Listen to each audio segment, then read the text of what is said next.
si on n'est pas capable d'articuler les messages de valeur et ce qu'on appelle la value propre unique, pourquoi est-ce qu'on gagnerait cette opportunité? Qu'est-ce qui nous différencie vraiment?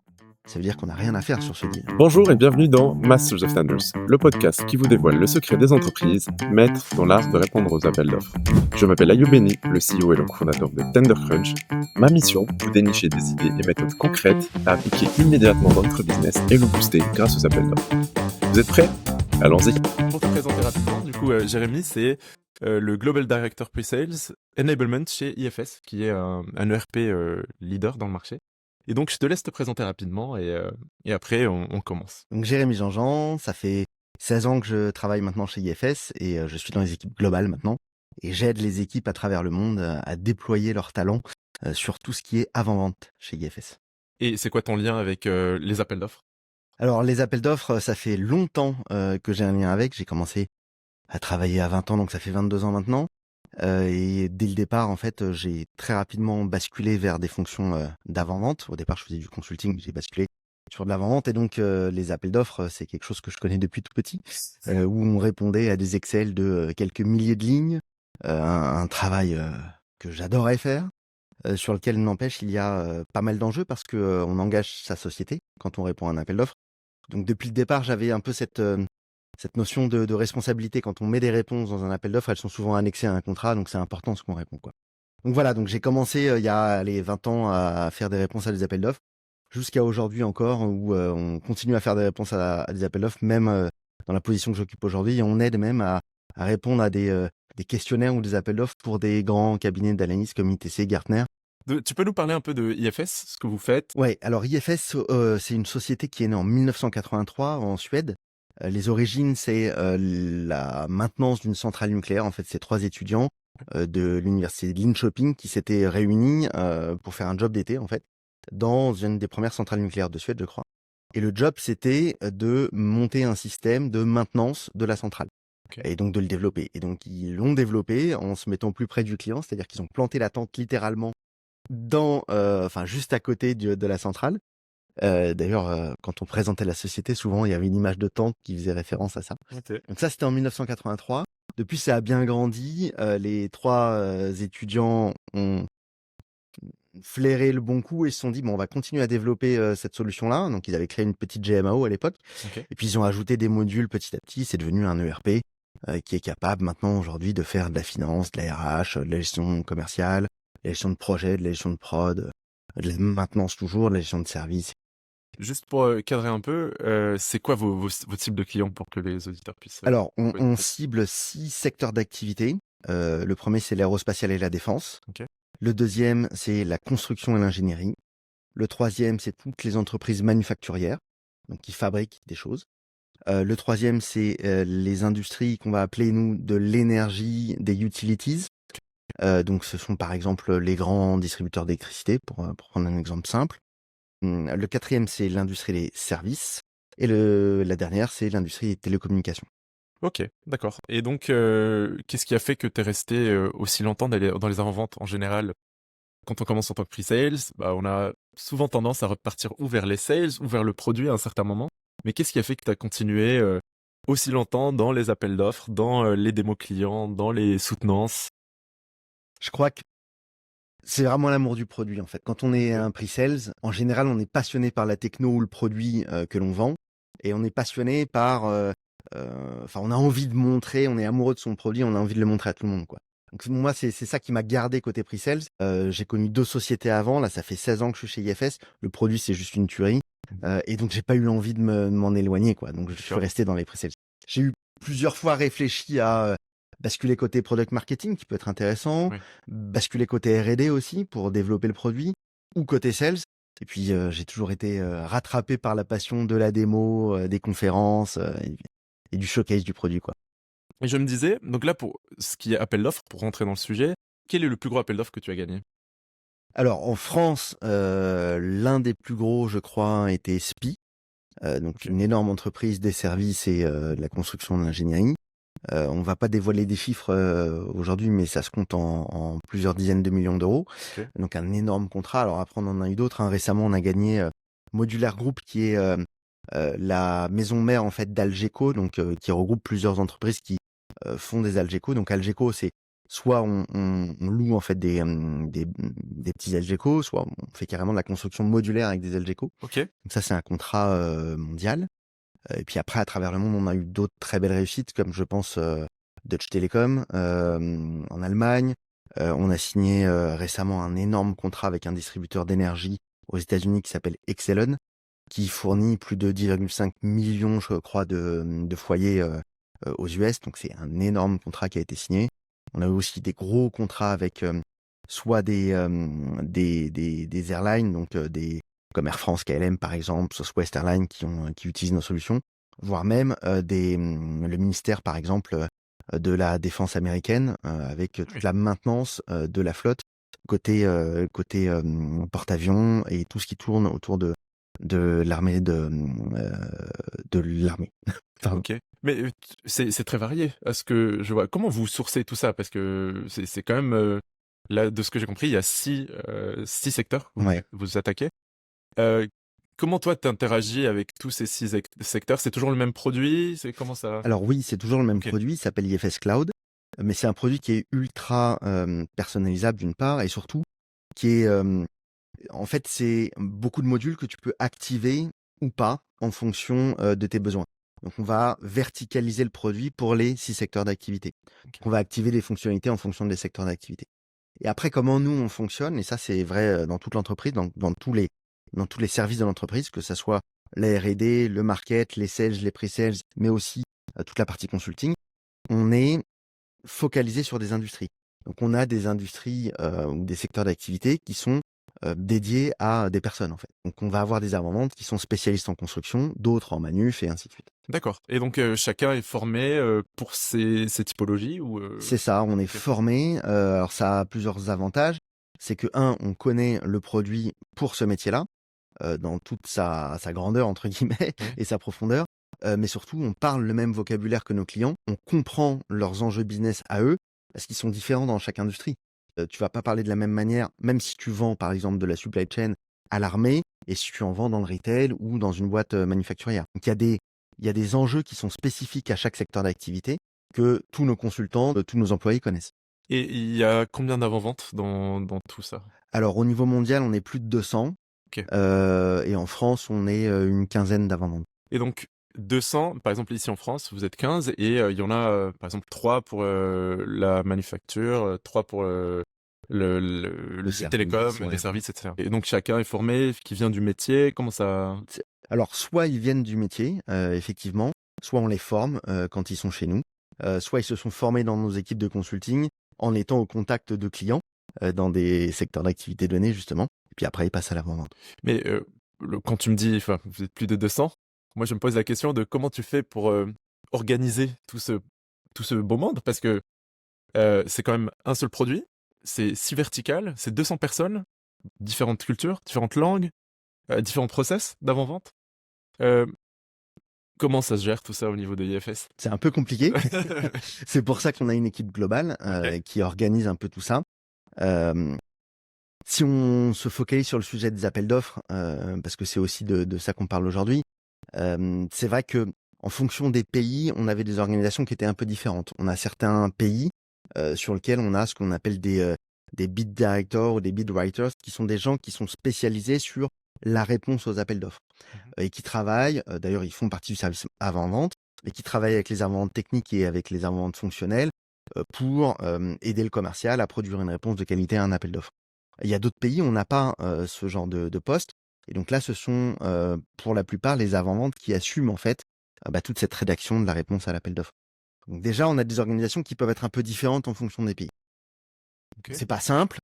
Ensuite, on a essayé de mettre des process à travers le monde, de mettre des process simples qui soient réplicables partout, mais de laisser un degré de liberté à chaque local. pays, à chaque équipe en local, parce qu'on n'est pas partisan du tout ultra processé, parce qu'on considère que ça sclérose un peu l'organisation, on veut laisser de l'agilité locale.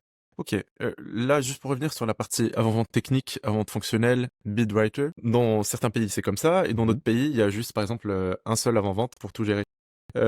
Comment ça se passe, du coup? Parce que bah là, c'est pas du tout les mêmes process, j'imagine. Il y en a un où il fait tout, il y en a l'autre où c'est hyper structuré. Comment l'autre il fait le chiffrage? Enfin, comment ça se passe? Mmh.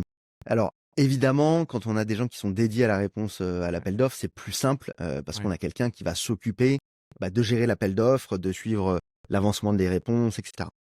Quand c'est pas le cas, d'ailleurs en France c'est pas le cas, on nomme pour chaque dossier ce qu'on appelle un solution leader en avant-vente OK. qui va, prendre cette responsabilité. Donc c'est lui qui va être, on va dire, le boss avant-vente du dossier Mmh. et il va faire appel à d'autres avant-ventes, techniques ou fonctionnelles, voire à des chefs de projet. Donc l'avant-vente technique va répondre aux questions d'architecture, de cloud, de sécurité. Les avant-ventes fonctionnelles vont répondre aux questions fonctionnelles et le chef de projet va nous aider à faire le chiffrage, de l'appel d'offres en nombre de jours d'implémentation.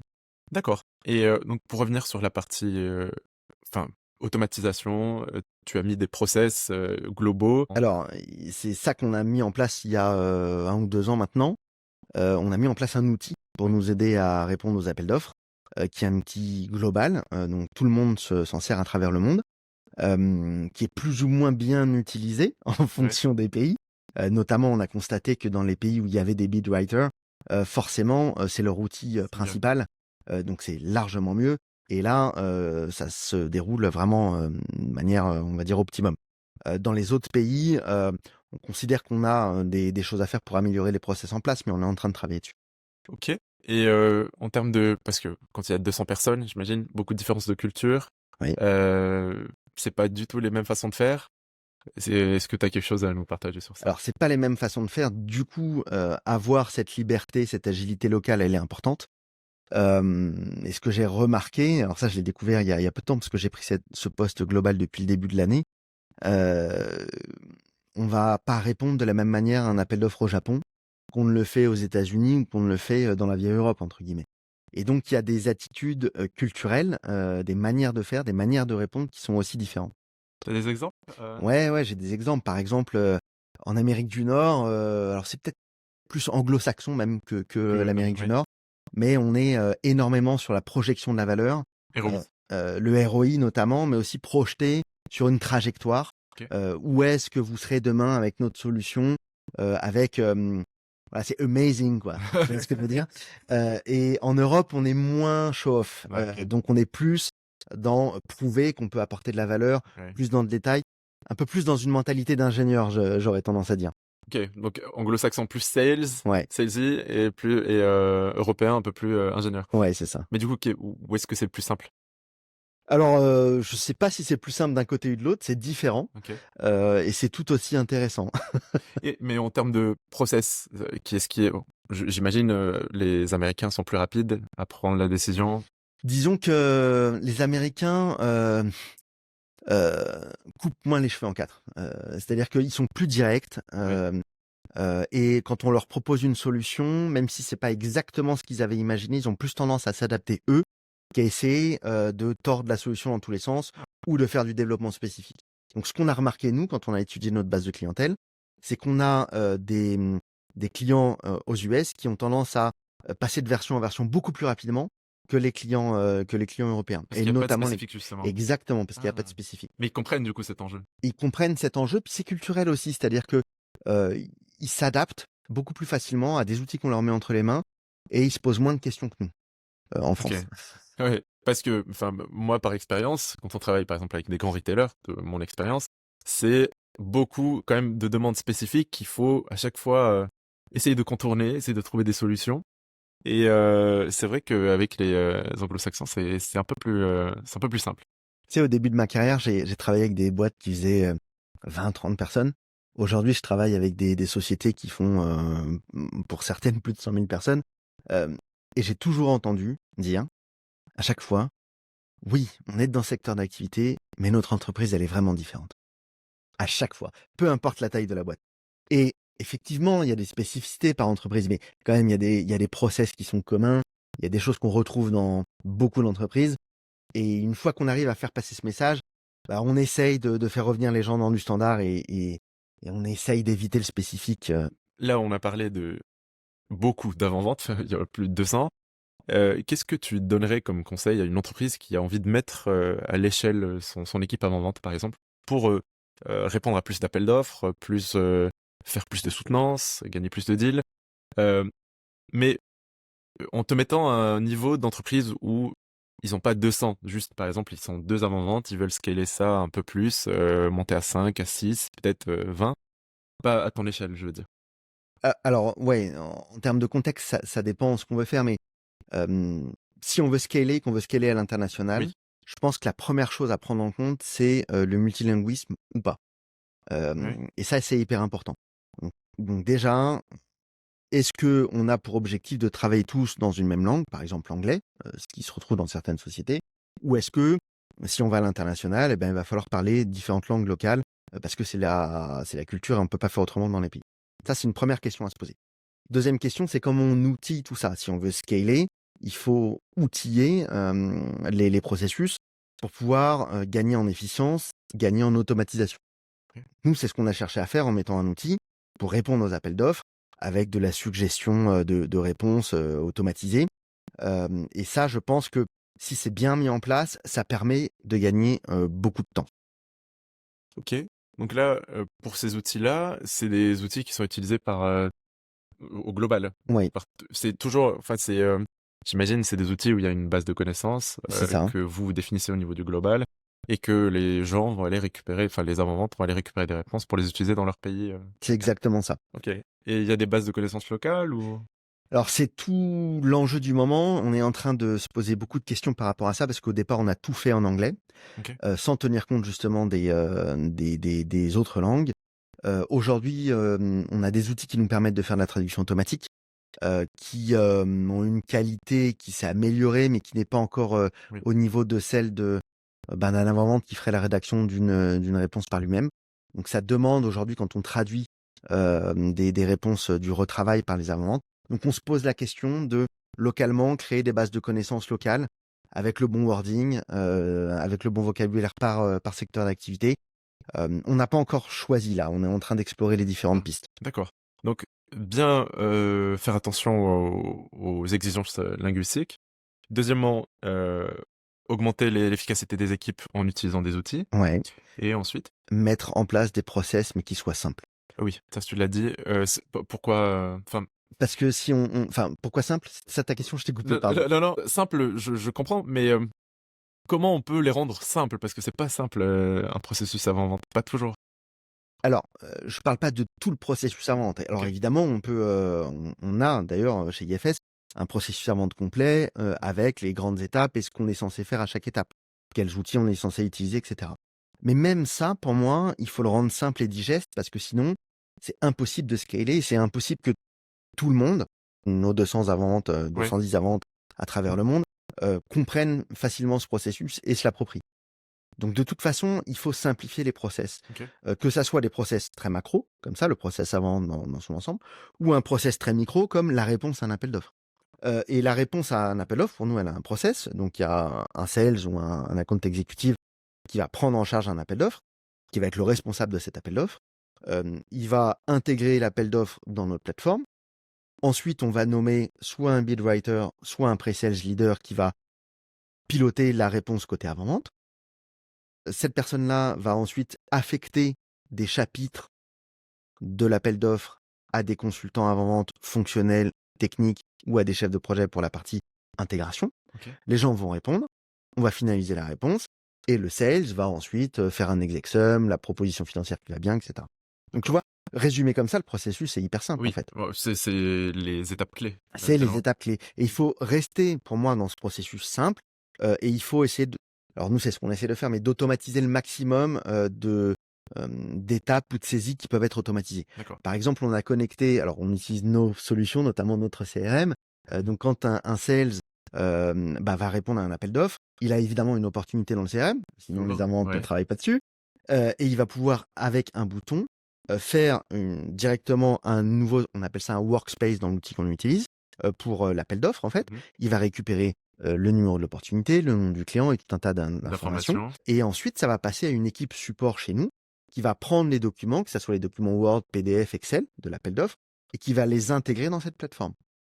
Et après, on n'a plus qu'à assigner des personnes à des chapitres ou à des questions, Ça, c'est et les gens répondent cette assignation. Ok. Et tu vois, donc, en fait, on a essayé d'automatiser un maximum certaines étapes, d'éviter les ressaisies. Ok. Et on s'appuie sur une équipe support avant-vente qui est basée au Sri Lanka et en Pologne, qui fait, on va dire, les tâches un peu techniques Ouais. pour éviter que tout le monde n'ait à faire ces tâches techniques. Pourquoi? Parce que, imaginons en France, on a 20 appels d'offres par an Mhm. auxquels on doit répondre. On a 15 avant-ventes. Tu divises 20 par 15, ça fait un peu plus d'un appel d'offres Ouais. par an par personne. Ça fait pas beaucoup. Ça Ouais. fait pas beaucoup. Donc en fait, tu perds du temps à te redire, oui, comment on faisait cette intégration, etc. Donc on s'appuie sur des gens qui font ça quasiment au quotidien chez nous Ok. et qui sont en offshore ou en nearshore. D'accord. Et là, pour revenir, là, tu m'as parlé de... Donc, le commercial, il crée l'opportunité sur votre CRM. Ensuite, ça rentre dans le process. Mais j'imagine que lui, de son côté, il fait un processus de go-no-go. Est-ce que déjà, on va aller vers cette opportunité ou pas? Ou ça, vous le faites Bien sûr. Ouais, Alors, il le fait avant. alors lui a intérêt de le faire avant. Il le fait aussi avec sa direction commerciale. Ok. Mais les avant-ventes rentrent dans cette discussion parce que Ah. il n'y a pas qu'une question de chiffre d'affaires, de taille de boîte, de secteur d'activité. C'est aussi une question de capacité de notre solution à répondre aux enjeux de notre prospect ou du client. Est-ce qu'on lui apporte de la valeur? Pourquoi on pourrait gagner? Et tout ça, c'est une discussion qu'on a ensemble. C'est un comité Un comité de go-no-go et on choisit d'y aller ou pas. pour chaque opportunité. Pour chaque opportunité, c'est hyper important. Et des fois, on a refusé d'aller sur des opportunités et on a expliqué à notre prospect pourquoi. Et quand on explique pourquoi à un prospect, il comprend très bien. Ouais. Alors Le des rappel fois, au ils sont prochain. interloqués parce Ouais. que on a des concurrents qui vont partout. Mm. Nous, c'est pas le cas. Si on considère qu'on n'apporte pas de valeur, on ne fait pas. Parce qu'on va faire perdre du temps à notre prospect, mais on va aussi perdre du temps chez nous et du temps qu'on aurait pu consacrer à d'autres opportunités. Et tu as une idée du pourcentage idéal de ce go-no-go entre les deals qui sont reçus et ce qui est pris en Alors compte? c'est fluctuant parce que en fonction de la détection qu'il y a eu, des salons qu'on a fait, ça peut être très fluctuant. Je saurais pas te donner un pourcentage, il voudrait pas dire grand-chose, je pense. Mais est-ce qu'il y a un objectif d'être hyper rigoureux sur ce Ah processus-là oui, ou c'est vraiment... ah oui, c'est rigoureux parce que sinon on engage du temps et des ressources Ouais. et on n'a pas entre guillemets ce loisir-là. C'est-à-dire que on est un peu à flux tendu en termes de ressources, forcément.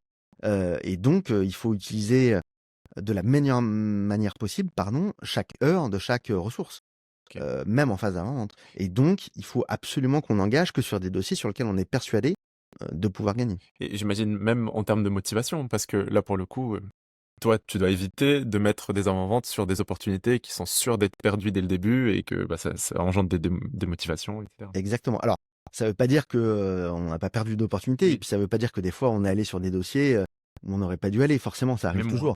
Mais on essaye de limiter ça, ouais. Et c'est quoi? C'est une checklist que vous avez en place pour ce go-no-go? Comment ça? Oui, on a des checklists qui sont mis en place, alors qui sont directement intégrés dans notre CRM. Et puis Ok. c'est aussi le fruit d'une discussion, d'un échange, de savoir si on, par exemple, si on n'est pas capable d'articuler les messages de valeur et ce qu'on appelle la value propre unique, pourquoi est-ce qu'on gagnerait cette opportunité? Qu'est-ce qui nous différencie vraiment? Ça veut dire qu'on n'a rien à faire sur ce deal. Ouais. Tu vois? Donc déjà, ça c'est une vraie qualif. Si avec le sales et les avant-ventes qui sont sur le dossier, on n'arrive pas à sortir ces 3 messages Comment on va clés, pouvoir les aider? voilà, Ouais. ça veut dire qu'on n'a rien à faire. Il y a quelque chose. Ok. Alors après, il y a des choses un peu plus industrialisées avec des méthodes qui sont derrière. On répond à des questions, etc. Et ça nous donne un score sur l'opportunité. Ah, ok. Mais il D'accord. n'y a pas que ça. Oui. C'est aussi un feeling. Ouais, c'est aussi un feeling. Et c'est aussi, entre guillemets, du test qu'on fait de plus en plus avec des outils d'avant-vente digitaux comme des démos à la demande qui sont disponibles, des vidéos à la demande, etc. Et ça, c'est un bon test parce que en général, on envoie ces informations-là, des liens pour se connecter à des vidéos, à des choses comme Je ça. se connecte pas. Si les gens se connectent pas, s'il n'y a pas de vue, ou si le view rate est très faible, ou si c'est très disparate, pas d'intérêt. eh ben il n'y a pas d'intérêt. Ouais. Donc ça sert à rien qu'on investisse dessus. D'accord. Ça paraît idiot, hein, Mm. mais ça nous a donné des vrais indicateurs sur certains deals. Ouais, c'est clair. Parce que oui, c'est clair. Mais pour revenir sur la value propre, tu peux m'en dire un peu plus? Qu'est-ce qui fait que là, tu as parlé d'articulation de la value proposition pour une opportunité. C'est quoi, toi, c'est quoi ton process pour ça? Alors le process, il est très simple, encore une fois, c'est de se dire, mon client, il est dans une industrie, dans un secteur d'activité, donc déjà on sait à peu près ce qu'on est capable d'apporter. On a des métriques qui nous disent, sur notre base client, qu'est-ce qu'on a fait gagner, je sais pas moi, en équivalent temps plein sur tel process, en rapidité, en pourcentage d'augmentation du chiffre d'affaires, etc. Donc ça, on a ces métriques-là. Mais par contre, ce qu'on essaie d'analyser, c'est notre client. Certes, il nous envoie un appel d'offres. Donc ça, c'est, on va dire, la partie immergée de l'iceberg. Mais c'est très rare que dans l'appel d'offres, il nous donne exactement sa stratégie et pourquoi il lance cet appel d'offres. Donc ce qu'on essaie de creuser, c'est le pourquoi il va changer de RP ou va mettre en place une solution de service management ou une GMAO. Qu'est-ce qui se cache derrière? C'est quoi sa stratégie à moyen long terme et comment notre solution elle va pouvoir répondre à cette stratégie-là. Typiquement, on a des clients qui ont des enjeux d'harmonisation de systèmes à travers le monde. Donc ça veut dire que notre ERP il est capable d'être déployé en Chine, en Afrique du Sud, en France et en UK par exemple. Donc ça c'est des indicateurs. Après on a d'autres clients qui ont une gestion du risque qui commence à être importante. Par exemple dans l'aéronautique, on a des clients qui ne peuvent pas, ou dans la défense, exporter certains types de produits dans certains pays pour un certain usage. Et s'ils le font, ils peuvent avoir des amendes qui sont très conséquentes. Donc ce genre de choses-là, on essaie de détecter tout ça et on essaie de détecter comment notre solution Peut peut limiter. répondre à ces enjeux-là. Et donc, comment tu fais tu fais des réunions plus régulières avec le client avant, pendant l'avant-vente? Enfin, c'est Alors quoi il y a différentes étapes. C'est ce qu'on appelle des étapes de découverte ou de discovery en anglais, Ok. qui sont menées par le commercial tout seul, mais aussi par les équipes à vente avec le commercial. Et là, ça peut être une première découverte très simple. On va voir la société. Voilà, quelle est votre stratégie, quels sont vos enjeux, etc. Ça veut aussi dire qu'en amont, on a fait des recherches et qu'on s'est penché, sur, par exemple, les documents officiels, tu sais, qu'on publie chaque année, qui donnent un peu la stratégie de la boîte, qu'on les a décortiqués, qu'on a regardé ceux des années précédentes, qu'on essaie de voir des tendances, qu'on se renseigne Grande aussi. préparation au début, quoi. Ouais, il y a beaucoup de préparation au début, mais c'est important parce que, on investit sur chaque dossier, Oui. donc ça, c'est de l'investissement du sales principalement, mais c'est important. Et puis 2, ça montre quand on vient au premier rendez-vous, Ça qu'on vaut a quoi étudié la parler, quoi. société. Tu vois? Donc on a fait attention à notre prospect, on y a porté de l'attention.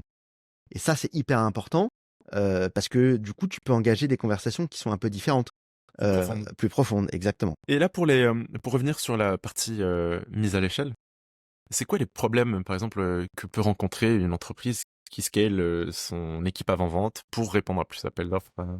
Il y a un vrai problème, alors moi, c'est un peu mon credo, mais je pense que dans les équipes à vente, il faut avoir énormément d'empathie, énormément d'écoute envers le client, mais aussi en interne. Et il faut avoir une connaissance produit et marché qui soit très, très forte. Ça, c'est assez facile à maintenir quand tu es une petite équipe. Mais quand tu es une équipe qui grandit et que tu fais beaucoup de recrutement, tu intègres des gens qui ont une culture d'entreprise, pardon, peut-être un peu différente, qui viennent de sociétés qui n'ont pas ces mêmes valeurs, si tu veux. Et donc, il faut, entre guillemets, assimiler les gens aux valeurs de notre société. Et c'est compliqué, c'est compliqué. Et- Donc, ça demande beaucoup d'accompagnement, je pense, des managers locaux Ok. pour les mettre dans le bon mindset. C'est dans l'onboarding, non, en fait. C'est dans l'onboarding principalement, mais après, ça s'entretient. Parce que tu peux très vite tomber dans des experts avant-vente qui seraient un peu, entre guillemets, imbus de leur connaissance et qui n'écouteraient plus. Parce qu'on a des grands experts chez nous. Oui. Des gens qui sont dans le métier depuis des années et des années et qui sont vraiment hyper pointus. Mais par contre, il faut continuer à garder ces valeurs d'humilité, de simplicité Apprendre, et se continuer à mettre apprendre tout le temps. Ouais. Ok. Mais ça, c'est pas une qualité que tu peux faire apprendre à un avant-vente. Il est censé l'avoir. Alors, il est censé l'avoir, tout le monde ne l'a pas. Oui. Et s'il ne l'a pas, c'est des choses qu'on peut essayer de travailler. Et je pense que c'est vraiment une culture d'entreprise. Donc, c'est aussi à tous les étages du management d'aider à ce qu'on soit dans cette optique-là. C'est l'optique de collaboration aussi. C'est entraider, pardon, c'est l'entraide entre collègues Oui. qui est hyper importante. C'est favoriser le networking interne. C'est mettre en place les outils de collaboration au-delà de l'équipe locale pour permettre, par exemple, à des avant-ventes français de discuter facilement avec des avant-ventes anglais, espagnols ou qui sont basés à Singapour. Donc c'est de l'entretien de la relation aussi. Oui. C'est beaucoup de l'humain. Ouais, c'est énormément d'humains. Ouais. Donc pour scaler l'humain, c'est C'est toujours dur. les mêmes problèmes. Donc des process, bon onboarding. Mais c'est vrai que c'est dur, oui. C'est dur. Et puis après, on continue et principalement dans mon rôle là aujourd'hui, on va se focaliser énormément là-dessus l'année prochaine sur comment maintenir les gens à un bon niveau de compétence ou comment les upgrader un petit peu sur des compétences produits, sur des compétences secteurs d'activité et en même temps de rendre ça un peu convivial. Donc créer des bootcamps, créer des choses comme ça pour aussi favoriser les réseaux internes. L'échange, en fait, c'est de là où vient l'information d'un avant-vente. Il faut qu'ils sachent chercher de l'information un peu à droite à gauche dans l'entreprise. C'est ça. Et alors, on a un autre enjeu. Si on revient sur les réponses aux appels d'offres, c'est comment toute cette connaissance qui est dispersée à travers le monde, comment on est capable de la capitaliser et de la mettre dans un outil. Ça reste pas dans la tête des collaborateurs. Exactement. Alors, pourquoi? Parce que d'une part, ils sont pas tout le temps disponibles. D'autre part, si à chaque fois qu'on a une question un peu pointue sur un sujet donné, on est obligé d'appeler Jean-Paul ou Christine, au bout d'un moment, Jean-Paul et Christine, ils vont en avoir marre et ils vont peut-être partir au burn-out parce qu'on les sollicitera trop. Donc, il faut les sauvegarder de ça. Et puis, troisièmement, Jean-Paul et Christine, qui ont une connaissance hyper pointue, je sais pas moi, d'un module ou d'une fonctionnalité en français, eh ben, peut-être qu'elle est aussi intéressante pour quelqu'un qui est à l'autre bout du monde. Donc, mettre ce savoir-faire, cette connaissance dans un outil et après être capable de traduire ça dans différentes langues, c'est tout l'enjeu du moment chez nous. D'accord, ok. Est-ce que tu peux partager avec nous une recette secrète pour gagner un appel d'offres selon toi? C'est que tu n'as jamais révélé à personne, je dirais. On est entre nous, là. Oui, on est entre nous. Je t'ai parlé de la value prop tout à l'heure. Pour moi, ça, c'est le principal, c'est-à-dire articuler les bons messages de valeur et qu'est-ce qui fait que ta société à toi, en l'occurrence pour moi IFS, elle apporte des choses uniques à ton prospect que personne d'autre ne sera capable de dire. Tu vois, il faut éviter les messages tarte à la crème que tout le monde est capable de dire. Ça, c'est la première chose. Deuxième chose, il faut montrer du vrai intérêt pour ton prospect, pour ton client. Il faut qu'il se sente chéri. Il faut que ça soit le centre du monde, même dans la réponse à ton appel d'offres. C'est-à-dire qu'il faut que tu lui fasses ressentir que tu as passé des heures et des heures à répondre à ces questions à lui et que ça se ressente dans tes réponses. Alors ça va un peu à contrario de ce que je te disais sur des outils qui permettent d'automatiser, d'industrialiser. Certes, on peut gagner beaucoup de temps sur tout un tas de questions qui sont assez génériques. Par contre, il y a des questions qui sont cruciales pour lui ou des points qui sont cruciaux pour cette entreprise sur lesquels il va falloir vraiment travailler avec les avant-ventes, avec le commercial pour avoir une réponse qui montre qu'on a passé du temps pour eux. C'est, on va dire, 10% de l'avant-vente ou de l'appel d'offres qui sont super pointus et il faut aller les creuser au maximum et ne pas hésiter à surpersonnaliser l'approche. Exactement. Okay. Tu vois, on est même allé à faire, alors ça pour le coup c'est une recette secrète, quand on répond à un appel d'offres, souvent on met des annexes. Alors avant elles étaient en format Word, maintenant elles sont de plus en plus en format vidéo et interactive. Par exemple, je prends une boîte qui fait de la fabrication. Donc on va mettre une nomenclature d'un produit et un ordre de fabrication par exemple. Et bien souvent, on faisait un screenshot d'écran d'un produit à eux, qu'on intégrait dans l'annexe de réponse.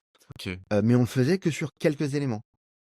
Mais sauf que les gens qui le lisaient, ils avaient l'impression qu'on avait personnalisé tout ce document qui pouvait faire jusqu'à 100 pages, rien que pour eux. Alors qu'on réutilisait beaucoup de choses standards. On avait personnalisé que certaines choses. Mais l'impression que ça donnait, c'était que c'était ultra personnalisé pour eux. Et ça fait la différence. Et ça fait complètement la différence. Ça permet de projeter le client. Merci pour ça. Et d'ailleurs, en parlant de anecdotes, est-ce que tu peux nous partager une anecdote liée à un appel d'offres que tu as gagné ou tu as perdu Ouais, j'en ai une qui est marrante. C'est dans une grande entreprise de distribution de courriers postaux française, dont je tairai le nom aujourd'hui. On était sur un appel d'offres qui tournait autour de la supply chain. Et tout l'enjeu était d'optimiser tous les process de réception, d'expédition, de gestion de stock, etc. Et il fallait interagir avec l'audience qu'on avait pendant cette phase d'appel d'offres de POC. C'est la soutenance Ouais, c'était une des soutenances, il y en a eu plusieurs. Et là, on avait 40 personnes dans une salle et on faisait la démonstration. Et à un moment donné, il y avait un flux de réception de colis et qui devait se faire via les terminaux code barre. Et moi, j'avais ramené une petite scanette filaire que j'ai branchée à mon ordinateur. Et alors, souvent, pendant les avant-ventes, je fais pas mal de blagues parce que j'aime bien rendre ça sympa, si tu veux, comme moment. Voilà. Ludique. Parce qu'on passe des fois 8 heures, 16 heures ensemble sur des sujets qui sont quand même un peu complexes. Donc, faut que ça soit sympa. Et je dis, voilà, j'ai ramené Jeannette la scanette. Et maintenant, je demande à l'audience, il y avait 40 personnes, comme je te disais, qui est-ce qui veut venir faire le processus de réception avec Jeannette la scanette. Et là, tout le monde se met à applaudir en disant « Jeannette, Jeannette !» Et j'avais pas anticipé qu'il y avait une personne dans la salle qui s'appelait Jeannette. Donc Jeannette s'est levée, a fait le process de réception avec le code Elle a barre. joué le jeu. Elle a joué le jeu complètement, ça s'est super bien passé, tout le monde l'a applaudi et tout le monde s'est bien marré. Ok, bon bah super anecdote, merci. Jérémy. Bah là, on passe sur la clôture de l'épisode, parce que là, le temps passe. Euh, si tu devais partager avec nous une citation avec les auditeurs, ce serait quoi? C'est une que j'utilise beaucoup d'ailleurs quand on accueille des nouveaux avant-ventes dans le processus de onboarding. C'est une citation d'un auteur italien qui s'appelle Cesare Pavese qui disait « On ne se rappelle pas des jours, on se rappelle des moments ». Et c'est hyper important. Ça veut dire que nous, notre job d'avant-vente, c'est de créer des moments mémorables. Et ça, c'est valable partout. C'est valable dans une réponse à un appel d'offres quand ton prospect ou ton client ouvre sa réponse à un appel d'offres. C'est comme le unboxing quand tu as ton nouveau téléphone, tu vois. Il faut créer un moment particulier, une expérience particulière. Et donc, c'est valable là-dedans, dans ces phases-là, mais c'est aussi valable sur chaque interaction que tu peux avoir avec ton client. Je te prends un exemple tout bête. Hein. Oui. À chaque rendez-vous, quand on fait un rendez-vous le matin, on vient avec des viennoiseries. Classique. Ouais, mais tout le monde ne le fait pas. Oui, ok. Et il se rappelle de nous parce qu'on a ramené des pains au chocolat ou des chocolatines, ça dépend où tu es, et des croissants. C'est complètement idiot, ça vaut rien, mais ça fait la différence. Ça te fait sortir un peu... Voilà, ça te rend mémorable. Mémorable. Ok, donc c'est ces petites attentions que tu fais. Par exemple, les Jeannette Lascanette, ils vont s'en rappeler. Moi aussi. Ok, merci pour cette citation. Donc là, pour clôturer l'épisode, est-ce que tu peux nous repartager un peu les points essentiels de cet échange? Alors, moi, je dirais, on a parlé de différentes choses, mais comment scaler des avant-ventes à travers le monde et comment, surtout, scaler la partie réponse à appel d'offres. Donc, si on se focalise là-dessus, bien définir l'objectif initial. Quel est l'objectif initial? Est-ce que c'est de travailler en multilangue dans plusieurs pays? Est-ce que c'est d'automatiser un maximum les réponses aux appels d'offres? Ou est-ce que c'est de produire des belles réponses à un appel d'offres avec des documents qui soient très travaillés, etc. C'est deux objectifs qui sont valables mais qui peuvent être différents. Donc, définir le contexte et les objectifs.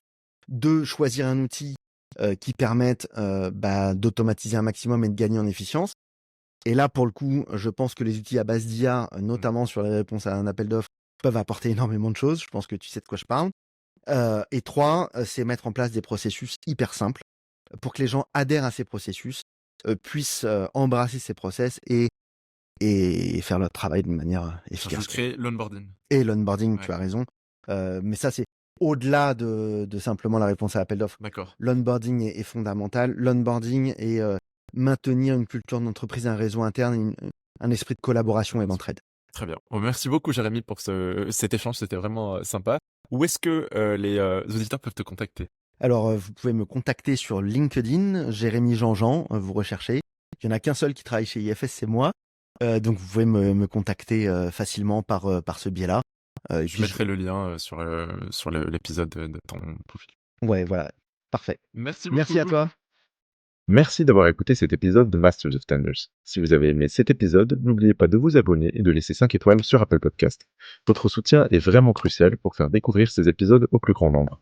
Enfin, si industrialiser vos processus de réponse aux appels d'offres est dans vos objectifs, découvrez TenderCrunch. Notre logiciel utilise l'intelligence artificielle pour automatiser et simplifier ces processus, augmentant ainsi la qualité de votre réponse et vos chances de succès. Merci pour votre soutien et à bientôt pour un nouvel épisode de Masters of Tenders.